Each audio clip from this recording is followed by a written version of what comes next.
The cabin was trembling, not from turbulence, but from the sound that tore through the air like a siren no one could turn off. A boy's scream ripped across the aisles of the plane, bouncing off every wall, rattling every passenger who had already grown restless on this long flight from Boston to Los Angeles. Elliot, a pale, thin child with wide, terrified eyes, curled himself into a knot in seat 1A. His fists slammed against the tray table in frantic rhythm. His face was drenched in tears. His knees pulled close to his chest as if his small body could hide from the entire world. His scream was not the cry of a spoiled child demanding candy or attention. It was the scream of someone trapped in a storm no one else could see. Passengers rolled their eyes, muttered complaints, snapped at the flight attendants. Their patience, already thin, dissolved into frustration. One man barked that the crew should do something. A woman hissed that if the boy couldn't behave, the entire flight should turn around. The noise rose higher than the engines themselves. The attendants, stiff in their uniforms, exchanged glances, heavy with exhaustion. One of them leaned close to the father and hissed with finality that if he didn't control his son, they would cancel the flight altogether. But James Holloway was paralyzed. The tall, the broad-shouldered man in the tailored navy suit looked nothing like the confident millionaire who had built his fortune in sleek glass towers. His hands trembled as he pressed them against his chest, his voice breaking into fragments only those nearest could hear. "He isn't misbehaving. He's just afraid." His whisper dissolved into the chaos, unheard, dismissed, drowned by the impatience of strangers. He stood there, helpless, a man of power stripped of control by the suffering of his child. Elliot was not an ordinary boy. He was brilliant, perceptive, but the crowded cabin, the relentless hum, the fluorescent lights, all pressed into him like knives. The flood of sensation had tipped him over the edge. He was autistic, and his father knew this wasn't tantrum. It was fear, a fear that he could not explain, that James could not ease, no matter how much wealth or authority he possessed. His son was spiraling deeper, and James's silence was a confession of failure. The air grew heavier. A passenger snapped at the crew to remove the boy. Another threatened to demand a refund. The threat of the flight being grounded hung over the cabin like a blade ready to drop. And then, just as the attendants braced to intervene, a sound cut through the chaos. It wasn't another scream. It wasn't a scolding voice. It was steady, calm, and unexpected. From the very back of the cabin, where the cheapest seats pressed tight against one another, a boy rose, a teenager, no more than 16 or 17. His hoodie was faded, his sneakers frayed, and his hair hung loosely across his forehead. He carried no weight of privilege, no authority recognized by the restless crowd. Yet when he spoke, every head turned. "Let me help." The words were neither loud nor sharp, but they landed with gravity, as though the storm inside the cabin had been waiting for them. And his eyes, a piercing blue clouded with something older than his years, locked on Elliot's small, trembling figure. He took one step forward, then another, unshaken by the glares or the whispered protest that followed. The attendant stiffened, ordering him to stop, but his voice cut through again, firmer now, unshaken by fear. "I know what's happening." For the first time since the panic began, the cabin fell silent, all eyes fixed on the boy in the hoodie as he walked steadily toward the front, each step measured, as though he had rehearsed this moment in some hidden part of his life. James Holloway froze, torn between disbelief and a father's desperation. Could this stranger, dressed like he had stepped out of nowhere, truly hold the answer? The boy did not waver. He reached Elliot, dropped to his knees beside the curled figure, and placed a hand gently on his shoulder. That simple touch, steady and unhurried, pierced through the tempest inside the child. The scream faltered, the fist slowed, the storm began to soften. Elliot's breathing stuttered, then eased. For the first time since the chaos began, his small body leaned away from fear and toward calm. James's eyes filled with a rawness he had never allowed himself to show in boardrooms or headlines. In the hush that followed, Even the angriest passengers forgot their complaints. They were watching something they could not explain, something that money and authority had failed to solve. And in that moment, as Elliot reached his trembling hand out not to the stranger, but to his father clutching him with the smallest gesture of trust, James understood what he had almost lost. On that flight, where judgment had been louder than compassion, a boy no one noticed stepped forward and silenced the storm. And this was only the beginning. Because sometimes the voices that change everything are not the loudest, but the ones that dare to be heard when everyone else falls silent. If you believe that every child deserves to be listened to be loved for who they are, don't just watch, join us. Follow Heart Story for more stories that remind us of the power of compassion and the voices worth hearing. The aisle narrowed like a barrier as the attendants moved quickly, their polished shoes stopping just short of the boy in the faded hoodie. Their tone was sharp, edged with authority sharpened by years of routine. This is first class. Return to your seat immediately. The command carried the weight of rules written in stone, rules that had never been broken by passengers who knew their place. But Noah did not retreat. His voice, quiet but steady, rose above the brittle silence that stretched across the cabin. I understand what's happening. It was not defiance, but conviction. The attendants hesitated, surprised by the calm in his words, the unwavering clarity in his eyes. Behind them, James Holloway stood frozen, his hand half raised as if to stop the boy, and yet powerless to form a protest.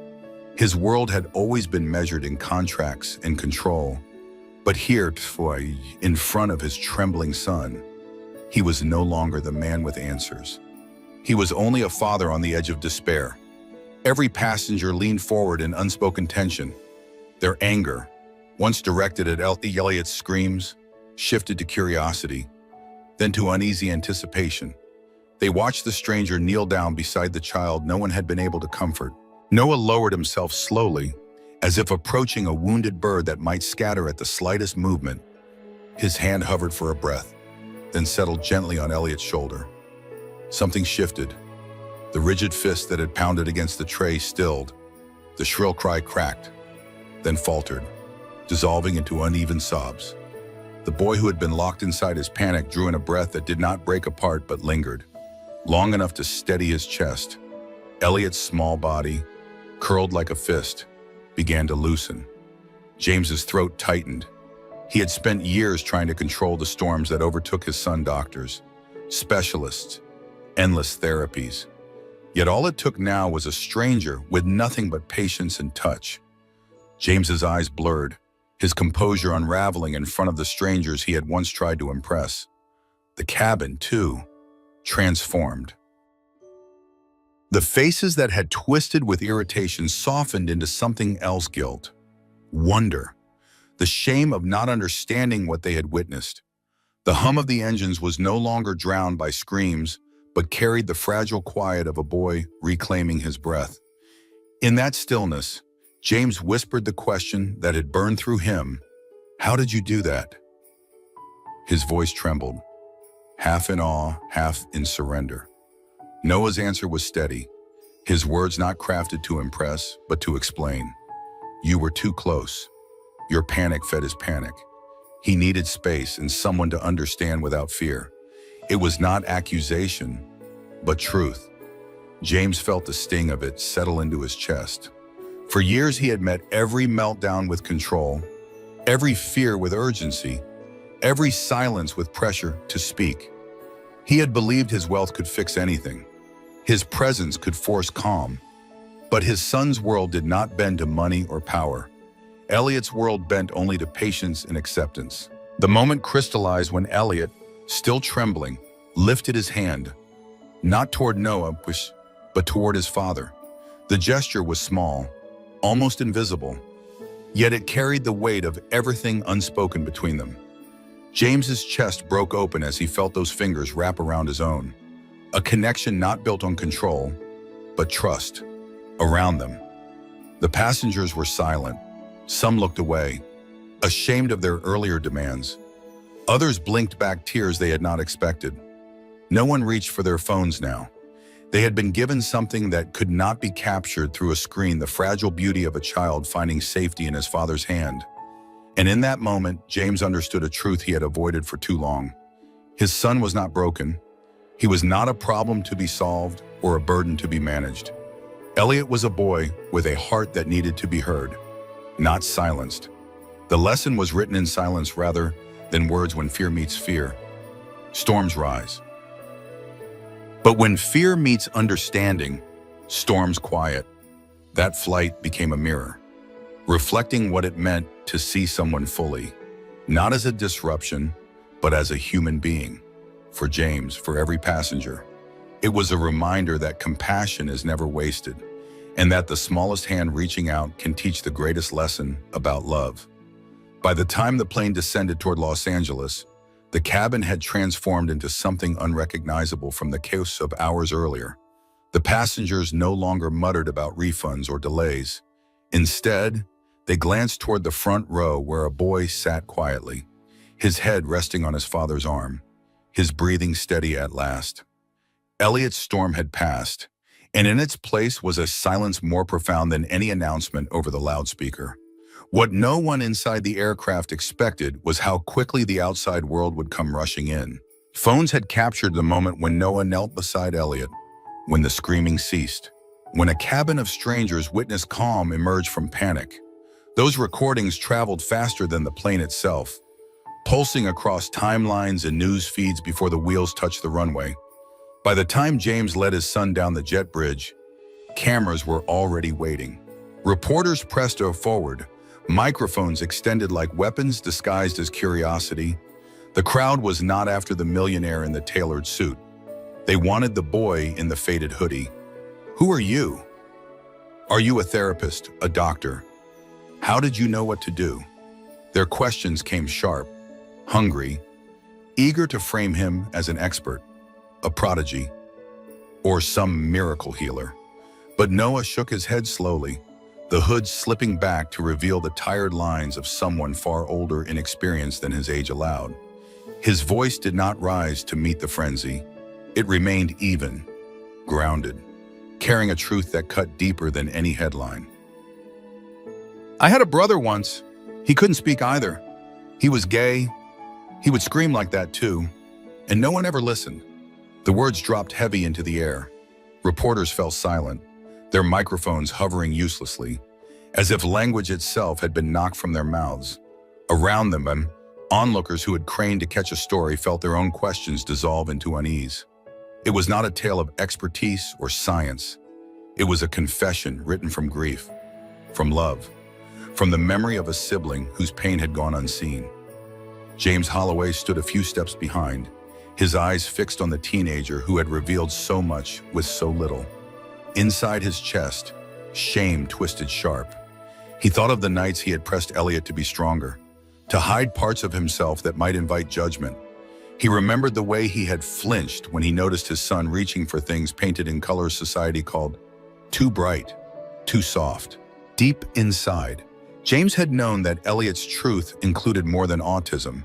He had seen the spark of a different identity, one that frightened him not because of his son, but because of what the world might say. And he had tried to smother it. Now on the floor of an airport flooded with flashing bulbs, a poor boy with nothing but his voice had undone the silence James had built around his child.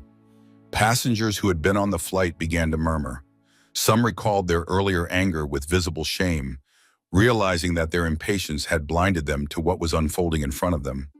Others lifted their phones not to record but to hide their faces, unable to meet Noah's calm eyes. In the middle of it all, Elliot clung closer to his father, as though even in his quiet he understood the weight of what had been spoken aloud. James lowered his head, his grip on his son tightening. For all his millions, for all his influence, he had not found the courage to acknowledge his son fully. And yet this boy who wore worn-out clothes and carried grief like a scar had offered what James could not acceptance without condition. The lesson was clear, though painful. Sometimes it takes the voice of a stranger to echo the truth we fear most. Sometimes it takes loss to remind us that hiding someone's identity does not protect them. It erases them. For James, the revelation landed not as a public spectacle, but as a private reckoning. He had to decide whether he would continue to guard Elliot behind silence or step into the discomfort of loving him openly. As he was, the cameras eventually moved on. The headlines would spin their own version, but the moment etched itself into something far more lasting. For every person who heard Noah's words, a seed of understanding had been planted that being different does not mean being broken, and that silence can wound deeper than cruelty. And in the middle of that crowded terminal, one father began to see his son not as someone to be hidden, but as someone to be heard. The frenzy of cameras did not subside as quickly as James had hoped. News outlets were already broadcasting the clips of the flight, and journalists swarmed with questions designed to frame the boy in the hoodie as a curiosity or a sensation. Yet Noah's answers refused to bend to spectacle. He stood firm, shoulders squared, eyes steady despite the chaos, and repeated that he was not a doctor, not a miracle worker, not an expert. He was only someone who had lived through a brother's silence and carried the memory like a lantern through darkness. One reporter, leaning forward with desperate insistence, asked what he wanted now that the entire nation had seen him. The question hung in the air like a trap, offering visions of money, scholarships, or fame. But Noah did not hesitate. His voice emerged clear and unshaken, carving through the clamor with a simplicity that silenced even the most eager microphone. I don't want money. I don't want to be famous. I want a place where kids like Elliot, kids like my brother, don't have to scream just to be heard. A place safe for children who are LGBT and autistic. The words cut through the airport louder than any headline. They were not a plea for himself, but for children unseen, unheard, and misunderstood. Passengers who had once judged fell into stillness, their shame deepening with every syllable. Even the journalists paused, their hands trembling around their equipment, unsure how to respond to a request so raw and undeniable. James Holloway stood rooted to the ground. His heart hammered against his ribs as though urging him to step forward, to speak before silence swallowed him again. He looked at his son, still holding tightly to his sleeve, his small frame pressed against him, not out of fear anymore, but out of fragile trust. Then his gaze shifted back to Noah, whose quiet strength seemed to stand taller than all the flashing lights. And James made a decision. I will build it, he said, his voice resonating across the terminal. The crowd turned, stunned. The cameras whipped toward him. James's reputation as a millionaire had always been tied to technology and ambition. But here he was pledging something profoundly human. He pointed not to himself but to Noah. You design it. I'll fund it. The reporters erupted, their pens scratching, their lenses clicking in frantic rhythm. Headlines would write themselves, tech tycoon partners with teenager to create safe haven for autistic and LGBT youth. The story was too striking to ignore. Yet for Noah, it was not about headlines or recognition. His eyes lowered, a flicker of grief shadowing his face. He did not see glory in James's promise. He saw a vow he could never make to his brother, a vow now redirected to children who still had a chance. For Elliot, the moment carried its own quiet transformation. He had felt the stares of strangers all his life, the pressure to fit into spaces not built for him. But now he heard his father's voice promising not to hide him, not to correct him, but to create something for him and children like him, a sanctuary where they could breathe without fear. The terminal buzzed with speculation, reporters hurling questions about timelines, budgets, and plans. Yet beneath the noise lay something deeper, something none of the headlines could capture: a shift in understanding. The story was no longer about a meltdown on a plane. It was about what happens when empathy replaces judgment, when privilege aligns itself with grief to create possibility. Noah's shoulders relaxed slightly, though his eyes betrayed the ache of loss that could never be undone. He was not thinking of fame or buildings that would bear his ideas. He was thinking of his brother, the boy who had never lived to see such a place. The lesson was not hidden. It was written in the choice to turn pain into purpose, to transform shame into sanctuary. For James, it was the first time he had chosen love without condition. For Noah, it was a promise carried forward for the one he had lost. And for Elliot, it was the beginning of a world where his voice, whether spoken or silent, would no longer be dismissed. Half a year later, on a quiet street lined with maple trees, a new building stood where an abandoned warehouse had once cast its shadow. The sign above the entrance read, Davis Sanctuary. Though the name carried more meaning than simple lettering, it was not a clinic, not a school, not a charity wrapped in cold efficiency. It was a home shaped by intention, every corner designed for safety, every wall whispering acceptance. The sunlight filtered softly through wide windows. Inside, no harsh fluorescence hummed overhead. Instead, lamps glowed warm, beanbags replaced stiff chairs. Acoustic panels muted the outside world so that sound no longer pierced like knives. Children painted on walls without reprimand. They sprawled on the floor with puzzles, laughed in corners, or sat in silence without judgment. In one corner, Elliot moved slowly through the space that had been built with him in mind. For the first time, he was not expected to adjust to the world. The world had bent gently to him. He tapped his fingers against a soft drum, his movements steady, calm. On the table beside him lay sketches he had drawn: rainbows, stars, quiet phrases scribbled in shaky letters. Each drawing was a whisper of his inner life, finally finding expression. James walked the halls often, but not with the presence of an owner demanding credit. He came as a father learning how to listen, watching his son grow stronger in the place that love had built. He carried the ache of regret, yet also the relief of knowing it was not too late to change. Seeing Elliot thrive taught him that wealth without compassion was hollow. But when aligned with understanding, it could carve out sanctuaries of healing. Noah was there most days too, not as a leader or a figurehead. He did not wear a badge or stand at the front of classrooms. He simply sat among the children, hoodie still pulled over his shoulders, listening when they needed silence, speaking softly when they needed reassurance. His presence alone told them they were not alone. To some, he was a friend. To others, a mirror reflecting what survival could look like. To all, he was proof that grief could be reshaped into hope. One afternoon, Elliot sat with a notebook open. His small hand gripped a pencil tightly as he formed words letter by letter. He looked up at Noah with shy determination, then slid the page across the table. "I want to help another kid like me." Noah's eyes softened as he read the message. James, standing quietly nearby, pressed his hand to his mouth, unable to hold back the tears that blurred his vision. It was not the donation or the headlines that made him cry. It was this moment his son no longer hidden in silence, but stepping forward to carry others. Noah smiled at Elliot, nodding with quiet pride. "That's how the world changes," he said. "One child, one moment, one voice that finally gets to be heard."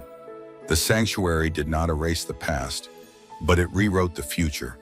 Children who had once been forced into silence now had a place where their differences were not flaws, but strengths. Parents who had been afraid of judgment learned how to see without fear, and a community discovered that acceptance could ripple outward, reshaping not only lives, but generations. The legacy was not in the walls of the building or the name on the sign. It was in the children who stepped into the light, in the families who finally understood, in the truth that love requires courage, but repays it with transformation. And so the story of a flight filled with panic became the foundation of something larger, a reminder that sometimes the unlikeliest voices hold the power to build sanctuaries for the world. What about you? If you had the chance to create a safe place for someone who has always been misunderstood, would you take it? If you believe that every child, especially those who are LGBT and autistic, deserves to be heard and loved, write, listen in the comments. And don't forget to follow Heart Stories so you never miss a story that can change the way we see the world.